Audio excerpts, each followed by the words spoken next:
Hi guys! Welcome to my vlog. So ngayon, kakaligo ko lang. So i-present ko lang rin naman sa inyo yung ginagamit ko sa hair ko.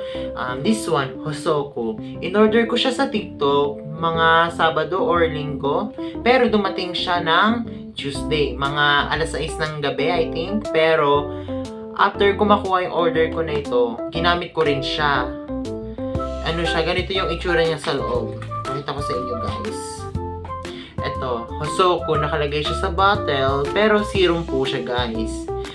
Ang presyo nito ay nasa mga 333 pesos lang.